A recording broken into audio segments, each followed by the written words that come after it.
daawwattoota TV Oromiyaa magaalaa Torontoo ashamaa arkafuun sagantaa guyyaa irraa keessatti atleetota keenya kan naannoo Noorz Ameerikaatii fi akkasuma Awurooppaa keessa jiranii wajji haasaa gaggabaabduu goone isiniif dhiyeessina. Isaan duratti garuu beeksisa gaggabaabduu waan qabnuuf jecha beeksisa san isiniif dhiyeessina. Galatooma. Egaa beeksisni dura yaadannoo goototaa fi akkasuma walgahii hawaasa fi bashannanaa kan magaalaa Kaalgaariitti godhamu. Inni kunis Ebla 4 hanga 5 ta'a. Bakki walgahiin kun itti godhamus Template Community Association 167 Template Green Road jedhama North. Kanaafu warreen naannoo san jirtan hundi dheeyxanii qooda guddaa akka irraa fudhatan asumaan koreen qindeessitu isin gaafatte. Galatooma.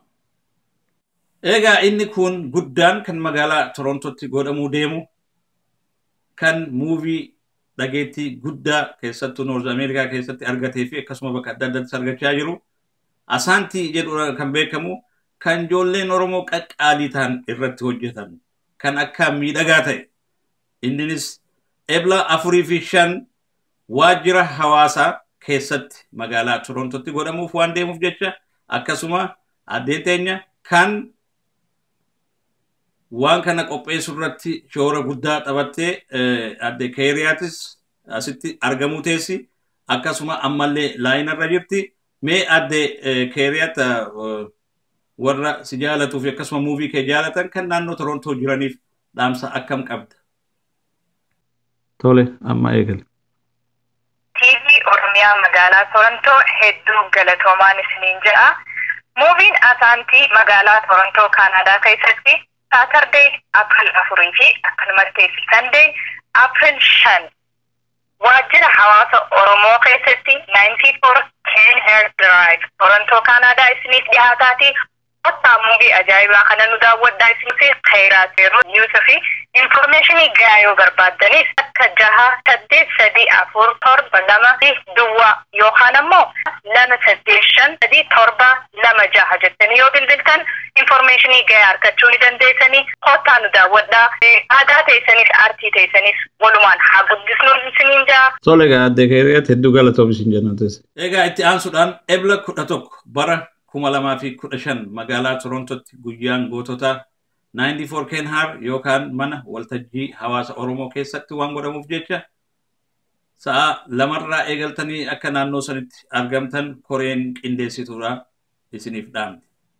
Egaa akkuma waada isinii seennetti amma turtii gaggabaabduu atleetota keenyaa wajji goone isinii dhiyeessina. Isaanis irra guddatti waan Abbaay Tsahaayyee jedhee ilaalchisee wanni kun waan irraanfatamuu qabu miti.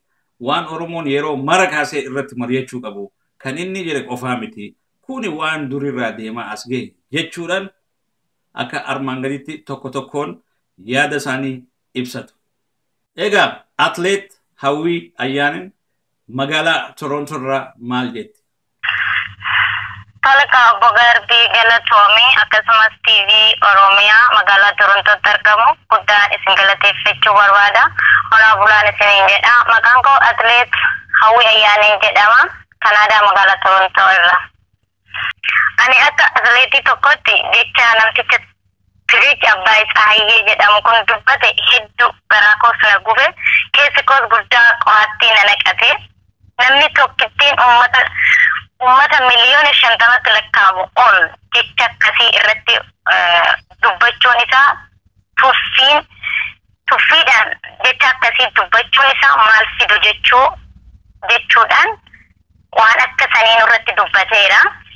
Abbaay Tsahaayyee qofa osoo hin taane jechoota akkanaa kan dubbachuu jalqabe ministeera muummicha duraanii kan ture Mallas Zeenaawwiin jecha akkasii tokko dubbatee jira. Uummata Oromoo bal'aa kana xiqqeessuun ni danda'ama jedhee ture. Akkasumas jarri kun jecha qofaanii miti gochaadhaanis raawwachaa turanii ijoollee Oromoo barattoota Oromoo mana barumsaa irraa ari'atu, kaan ni ajjeesu, kaan ni hidhu, kaan immoo bakka buutan isaanii hin beekamu. Akkasumas bosona keenya naannoo kutaa adda addaa keessatti ibiddaan jechuudhaan baay'isanii barbadeessaa jiru. Yeroo ammaa kanatti hedduu barbadaa jira bosonni Oromiyaa. Isatti aansuudhaan naannoo Finfinnee kutaa Finfinnee irratti misoomaaf yookaan maaliidhaaf jechuudhaan uummata Oromoo mana isaanii irraa buqqisanii lafa isaanii irraa buqqisanii qotee bulaa Oromoo lafarraa buqqisanii ari'achaa jiru. Kanaaf nuti ijoolleen Oromoo kan taane keessattuu atileetiin Oromiyaa kan taane alaabaa isaanii baannee osoo kaachafii jirru osoo isaan addunyaa irratti beekumsa osoo argateen addunyaa irratti beekumsa kaartaan Itoophiyaa eessa akka taate kan beeksise atileetii Oromooti. Akkuma beekametti eenyumtuu akka beekutti addunyaa irrattis ta'ee biyya keessattis ta'ee atileetii Oromiyaati kan isaan beeksise yookaan alaabaa isaanii yeroo baay'ee kan mul'isuuf nuyiidha. Garuu isaan kabajaa kan nuuf qabuudhaan jechoota baay'ee nama miidhan jechoota keessa nama madeessan nurratti darbachaa jiru. Kanaaf nuti ijoolleen Oromoo atileetis taanee akka Oromoo tokkootti harka wal qabannee irree tokkoon osoo kutaan jedhin osoo amantiin jedhin wal faana taane tanto jara kana balaaleffachuu qabna. Nama tokko lama osoo hin taane hundi keenya wal qabannee jara kana balaaleffachuun dirqama keenya akka ta'u isin gaafadha. Akkasumas atileetonni Oromoo carraa argannetti eessumallee baanee eessumallee jiraanne warri ala jirrus warri keessa jirrus jara kana jecha isaanis ta'e gocha isaanis ta'e balaaleffachuu qabna. Kanaaf wal faana haa dhaabannuun jedha. Dhaaba keenya faana haa dhaabannuun jedha. Warri qarshiidhaanis qarshii warri qabnu qarshiidhaan humna warri qabnu humnaan beekumsa warri qabnu beekumsaan jaarsaa jaartii osoo hin jedhin dargaggeessaa dargaggeettii osoo hin jedhin wal faana haa dhaabannu. Wal faana dhaabannee dhaaba keenyas cinaa dhaabannee hamma dandeenyuun gargaarsa goonee fi wanta dandeenyuun faana haa dhaabannuun jedha. Galatoomi obbo Garbi yaadni koo isuma kana guddaa galatoomi. Oromiyaan ni bilisoomti hin bilisoomna. Galatoomi fayyaanaa ta'e. Tole fayyaa ta'e hawwi. Atleet Birhaanuu Baayisaa Giriik irraa maal jedha? Birhaanuu Baayisaan jedhamaani. Atleet Birhaanuu Baayisaan jedhama. Yaada baay'ee taa'ee jedhee irratti ani waa tokko asirratti waa qayyabadhee kan jira likkinnaaf gabbaachuudhaan kan jedhe irratti anaaf waan haaraa miti. Ammalee keenya cabsuuf waan inni jedhe kun wayyaaniin amantii amma ammatti waan godhaa jiran irra waan caalus miti. Ammalee keenya cabsuuf kan barbaadan amma ammatti lafa keenya saamuudhaan amma ammatti keenya ummata keenya ajjeesuudhaan biyyummaa keenya irratti jiraatanii nu kaaneessanii jireenya ummata Oromoo cunqursuudhaan xiqqeessuun waan barbaadan amalee kana caalaa cabu eessaa fidu laata? Garuu Oromoon amaleen isaanii cabu dhiisitii ittuma caalaa jabaachaa karoora tokkummaatiin xiyyeeffachaa jiru. Ani akka Oromootti amaleen koo ittuma jabaataa deema malee hanqataa hin deemu. Uummanni Oromoo nuti hundi keenya walii galuu qabna. Yoo tokko taane yoo walitti dhufne yaada keenya waliin dabarsine tokko ta'uu qabna. Oromoo nuti wal baruun keenya afaan keenya aadaa keenya jabeessuu kan qabnu nuyi yoo walii dhufne waliin dubbanne yoo nuti waliin haasofne yoo waliin eenyenne bilisummaa keenya jabeessuu nurra jira. Wayyaaniin har'as ta'u ammas haa ta'u waan simuulan tokko hin jiru. Ammallee nu ajjeesaa jiru lafa keenya lafa keenya ciraa jiru. Uummata keenya ajjeesaa jiru. Afaan keenya akka nuti ittiin dubbanne yookiin afaan keenya akka nuti ittiin haasofne godhaa jiru. Kana hundattuu beekaa jirru uummanni Oromoo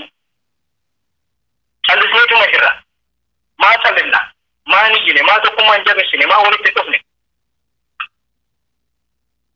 maa wal kakkaasuu qabna bakka jirutti amma karaa kiyyaan wantan dabarsuu barbaadu ani karaa kiyyaan kan anam atileetidha yeroonni kan akka koo jiranii fakkiin makka koo fudhatanii karoora anama biyya ambaatti argama kan biyya keessa jiranis hiriyoonni koo jiru atileetonni ijoollee Oromoo nu kan jiru hundi keenya atileetota ijoollee Oromooti. Cimni tokko taanee walirraa barachuun nurra jira. Biyya keenya wayyaaniin nafxanyaan biyya keenya irratti baay'attee abbaa biyyaa ta'anii nu biyya keenya irraa nu baasanii biyya keenyaa nu ari'anii maaliif kana ta'uu danda'a? Oromoo maaliif tokko hin taane? Maa walitti dhufeenyi keenya maaliif kana ta'a? Ajabaannu yoo nuti tokko taane yoo nuti jabaanne wayyaanis ofirraa hariina. Handhaamsi koo kana bakka jirutti hundi keenya tokko haa taanu waraa jajjabeessinu walitti haa dhufnu yoo si bilisummaan cimti amma garuu haala gaarii bareedaa jirra Oromoonis wal baraa jira bakka jirutti yoo afaan keenya haasaa jirra gama kootiin bareedaadha ammas kan akkanumatti cimaan isiniin jedha gama kootiin galatoomaa isiniin jedha. Tolega atlet Branu hedduu galatoomi siin jenna. Tole galatoomaa isinillee. Abdii Gishee Waaqoo Norwee irraa maal jedha?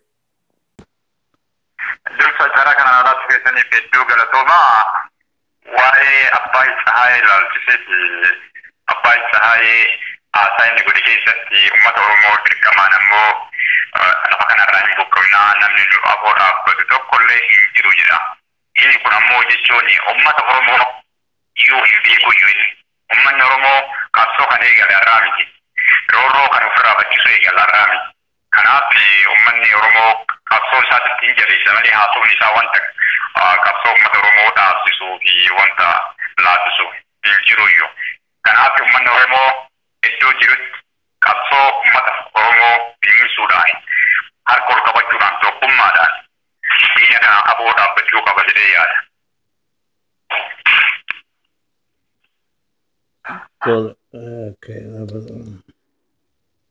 Egaa atleet Firaa'ol Eebbisaa Jarmanirraa maal jedhu? Tole ani Firaa'ol Eebbisaan jedhama. Biyya Jarmanii magaalaa ofirraayi. Kanan waa'ee dhimma biyya keessa jiru kana ilaalchiseetoo yaadni dabarsuu barbaadu. Waa'ee yeroo siyaanaa kana rakkoon Oromoodhaa daran isa dura cimateetoo jechuudha guyyaa guyyaadhaan uummata Oromoo irratti ba'aa ta'eetoo isa jiru kanarratti yaada dabarfachuun barbaada. Keessattuu waa'ee yaada abbaa isaa dhimma Oromoo fi akkasumas jibbiinsa Oromoo Oromummaaf qaban irratti dubbatan irratti ilaalchise wanti nuti hubachuu qabnu kan hubachuu qabnu just namichi ija kana obbo Abbaa Tsahaayee jedhamu kana xiyyeeffachuu qabnu. Abbaa Tsahaayee kan fakkaatan namoonni akkas hubachuun irra jira. Namuma tokko irratti xiyyeeffanneetoo adeemsa qabsoo keenya jechuun qabnu. Keessattuu immoo yaadni obbo Abbaa Tsahaayee kun kan irratti foolii lafa tokkanaa galatti tokkotti akka ifan asheetti nyaanni ilaala. Yeroo siyaanaa kana dhagahamaa dhufu waa'ee sabboonummaa guddichaa dhufan kana yoo ta'a waa'ee humna waraanaa maqaa OPDOtiin wayyaanee faana hiriiree jiru kan odeeffannoo ji'a tokko quba qabutti raayyaan OPDO isaa buufata adda addaa jiru akkuma baay'ina keessatti akkasumas kan biroo wayyaan irratti kaasaa turanii waan kana immoo amma tokko qubanaan qabaa diteelii irratti odeeffannoo gaas qabaachuu baattu wanta akkasiifaan akka jiru nageenya isaanis immoo haalli kun jajjaasaa yaaddechuu fi kana gufachiisuudhaaf jedhanii walumaa galatti warra OPDO kanas sosodaachisuudhaaf jedhanii akkas akka jedhanitti naa galee. Lammaffaa uummanni keenya uummatuma keenya jechuun karaa lamaanaa ilaala. Tokkoffaa hubannoo malee warra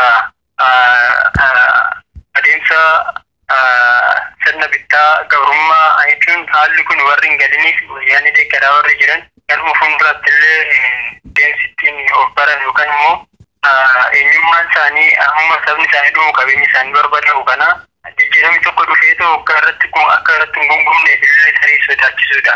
Isaan gadi qabuudhaaf jecha akkas jedhee ta'ee wadda kun qabxii lammaffaadha. Qabxii sadaffaan immoo adeemsa qabsoo bilisummaa keessatti immoo adeemsa qabsoo bilisummaa Oromoo keessatti deeggartoota qabsoo bilisummaa Oromoo yeroo siyaama keessattuu barattootaa fi qotee bultoota sababa saamicha lafaatiin sababa mirga abbaa ilaalchisee qabsoo yeroo siyaanaa godhamu kan irratti keessattuu qeerroon deemsa qabsoo isaanii finiinsaa jiranii. Kanaaf isaan illee ofirraa ifachuudhaaf yookaan immoo adeemsa keenya gufachiisuudhaaf jedhanii akkas jedhan. Kinaagala akka baa'umatti immoo kan jechuu barbaadu nama tokko irratti qofa fuulleffachuu akka nurra hin jirre. Adeemsi qabsoo keenya immoo keessattuu dhaabbileen keenya hin jiru. Dhaabbileen Oromoo bakka bu'aniitoo karaa nagaatiin biyya keessatti uummata Oromoo abbaa biyyaa abbaa qe'ee goonaa jedhaniitoo warri qabsaa'an jiru. Paartileen Oromoodhaa biyya keessa jiran jechuudha karaa nagaatiin. Kun gonkumaa akka nagalatti waan hin yaadamnedha. Akka fakkeenyatti fudhachuudhaaf watee baay'ee filannoo yeroo ammaa gaggeessuudhaaf godhamu kana keessatti kakaasiidhaaf jecha jechuudha. Fakkeenyaaf paartii obbo Mararaa fa'aa keessatti miseensa gaddaa Hararitti sababa kakaasiidhaaf naannoo irra deemaniif yeroo dafillee maqaa isaanii qabachuu dandeenye. Dhabameetoo jechuun amma isa buuteensaa akka dhabamee fi ukkaanfamee akka jiru. Haalli kun hin jira. Kanaaf dhaabbileen biyya keessa jiranillee uummata Oromoo rakkoo oolchuu nafee ofillee oolchuu dadhabaniiru jechuudha. Kanaaf fuula isaanii gara qabsoo bilisummaa Oromootti naannessanii humnaan beekumsaa fi waan qaban hundumaan qabsoo bilisummaa Oromoo jabeessuu akka qabanii fi uummanni Oromoo marti immoo abaaboo jalatti hiriiree waan isaan irraa eegamu waan nam tokko irraa eegamu waan gamtaa irraa eegamu hunduma gochuudhaan adeemsa qabsoo keenyaa akka jabeessuu qaban dhaamsan dabarfadha. Kanarraa kan hafe waa'ee mirga biyyummaa fi mirga biyyummaa yeroo dheeraaf jaarrotaaf deebisuun kan danda'amu akka waliigalaatti karaa nagaatiin odoo hin taane karaa humnaa jechuun koo karaa fonqolchaa mootummaa irraa kan hafe karaan biraa kan jirree fi karaa tokkicha kana irratti immoo hundi keenya duraa eegamu mara gochuudhaan akka hirmaachuu qabnu naaf gala. Toleme atleet Fraa'ol ati otoo fixin dura dhaamsi atleetota Oromoo kan iddoo adda addaa jiraniif akkasumas biyyas jiraniif qabdus yoo jiraate walumaan itti dabale. Dhaamsi ani atleetotaaf qabu atleetota biyya keessa jiranis ta'ee sirna bittaa wayyaanii kan jibbuudhaan biyya gadhiisanii biyyoota hambaa biyyoota adda addaa keessatti rakkina sarkaa immoo biyya isaanii odaan jaallan biyya isaanii dhiisanii biyyoota adda addaatti godaananii isaanifis ta'ee warra biyya keessa jiranitti akka waliigalaatti dhaamsa hin dabarsu. Warra biyya keessa jiran tokkoffaa akkan itti ilaallan na godhu adeemsi isaan ittiin alaabaa biyya Itoophiyaa jedhu sadarkaa addunyaatti ol kaasee kan beeksise doktorii miti, injiinarii isa biraa miti, qotee bulaa miti. Atileetota isaanii alaabaan Habashaas kan beekame maqaan biyya Itoophiyaa maqaan biyya Habashaa kun addunyaa irratti ol ka'ee kan mul'ate kan dhagahame maqaadhuma atileetota kanaani. Kanaaf isaan amma danda'a moo'ichaa boodatti akkaataan isaa itti gammachuu ibsatanii jiru. Wanta adda addaa hin jiru. Adeemsa kana keessatti immoo amma danda'ametti alaabaan isaan ittiin ol kaasanii akkasittiin gammachuu ibsatan kan alaabaa alagaa ta'uu isaatti baruu akka qabanii fi eenyummaa isaanii immoo keessa isaaniitti sabboonummaa isaanii guddisaa deemuu akka qaban yeroo ammaa kana namni hundumtuu yeroo itti dammaqeetoo eenyummaa isaa baree sabboonummaa isaa guddifachaa jiru kanatti isaanis immoo gama isaaniitti waan isaan irraa eegamu hunduma gochuu akka qaban ofiitti yaadanii jechuudha. Sana isaanis dhaamsa nan dabarsaa. Atileetota immoo biyya gadhiisanii biyyoota hambaatti godaananii jiraniif immoo dhaamsa hin dabarsu. Atileetiin baay'een isaanii alaabaa Oromoo sadarkaa jechuun waltajjii moo'ichaa isaaniitii boodatti jechuudha alaabaa isaanii ol kaasanii yeroo adda addaatti mul'ata. Kun immoo xiqqaatu baay'atu saba Oromoo sochii isaanii kan arge hundumaa akka gammachiisaa jiru. Immoo kanumarra immoo cimeetoo immoo baay'ee kanumarra akka baay'ee nama gammachiisu ifadha. Kanaaf isaan jabaadhaan jedhaanii dhaamsan isaa yeroodhaaf. Atleet Fiqiruu Tolosaa Torontoorraa maal jedha? Bogabri gaafii kana itti yaaddeetu nuuf dhiyeessuu keessatti guddaa galatoomii. Nullee baay'ee dhaamsa kana dabarfachuudhaaf hawwii guddaallee qabna. Kanaafuu uummanni keenyallee hundumtuu uummanni Oromoo dhiiraaf dhalaa guddaas xiqqaa otoo hin jedhini dhaamsa kana dabarfachuu qabna. Dhaamsichi waa'ee obbo Abbayisaa Hayyee jedhamu kana. Namtichi kun uummata Oromoo hunda likkiitti galchinaa jedhee dubbate. Kanaaf dubbiin dubbate kana namichi kun tuffii Oromoodhaaf qabuu fi jibbiinsa Oromoodhaaf qaburraa kan ka'e uummanni Oromoo kana waa'ee kana gadi fageenya sana itti gadi taa'etu xiqqaa guddaan dhiiraa dhalaan hayyuun barataan beekan wallaana oduun jedhu waa'ee kana irratti gadi bu'eetoo mari'achuu qaba. Maaliif namtichi kun jechi namicha kana baay'ee hamaa baay'ee suukaneessadha. Tokkoffaa namtichi akkuma jedhee jalqabee jira. Bosona Oromiyaa gubaa jira. Lafa Oromiyaatti abidda qabsiisaa jirani. Dhiigni ilmaan Oromoo odoon qoorini ganaa ji'oota hin lakkaawamne. Kuni uummata Oromootiif salphina guddaadha. Maaliif tokkoffaa kan barate barataan keenya hin argamaa, hayyuun keenya hin qalamaa, xiqqaan keenya akka waliin guddanne kichuutti muramaa. Kanaaf uummata keenya kichuutti muranii barattoota keenya kan guddatanii boru abdii nuuf ta'an jennee eeggannu ijoollee barattoota keenya ciranii amma immoo bosonatti bobba'anii jiran. Namtichi kun kaayeffatee kan ka'e kana jalqabee jira. Kanaafuu uummanni Oromoo kana ofirratti ilaaluu hin qabnu. Nuti dhiifama maqaa koon dubbanne garbii dhiifama maqaan koo Fiqiruu Magarsaan jedhama atileetidha. Kanaaf nuti sakkaa atileetotaatti waan kana mormachuu qabna, itti mirmachuu qabna. Kanaafuu namtichi kun jechi inni jedhe kuni hojii gara oolfachaa jira jechaadha. Uummanni Oromoo kana jirus kan biyya keessatti jiru. Kanarratti waan itti gadi qabeetoo mari'atee irratti dhimmameetu walitti dirmachuu qabudha. Kanaafuu kaayyoon isaan kaayeffatanii jiran galmaan gaachaa jiran.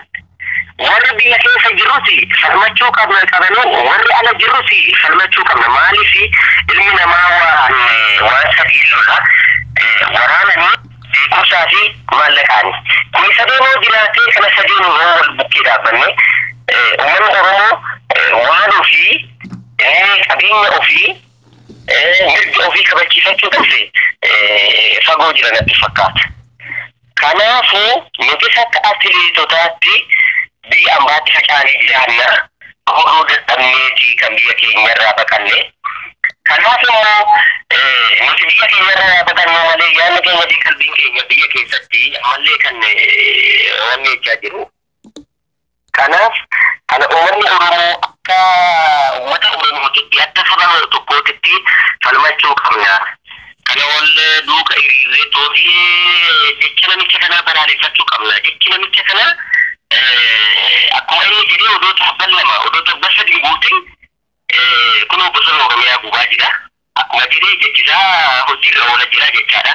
Kanaaf uummanni Oromoo bakka jirtanitti kana mirmachuu qabna. Walcinaa dhaabbachuu qabna. Kanaafuu balaaleffachuu qabna. Amma maal taanutti of eegna. Beekan keenya biyyarraa ari'anii xiqqaan keenya ciranii akka bosona keenya kunoo bosonallee gubaa jiranii. Kanaafuu uummanni Oromoo bakka jirtanitti walii mirmadhaa. Walcinaa dhaabbadhaa. Kanaaf dhaamsi ani qabu kanuma guddaa naa galatoomii. Kanuma haa darbu. Tole atleet Fiqiruu Tolosaa hedduu galatoomi siin jenna. Nagaan jiraadhu. atleetonni keenya hundinuu galatoomaa daawwattoota keenya yaanni atleetota keenyattis akkana fakkaata kan warra biyya jiruutis waa kanaan adda jennee hin yaannu sagantaa biraatiin amma walitti deebinuu nagaan jiraadhaa isiniin jedha ani Garbii Nuureeti nagaan jiraadhaa.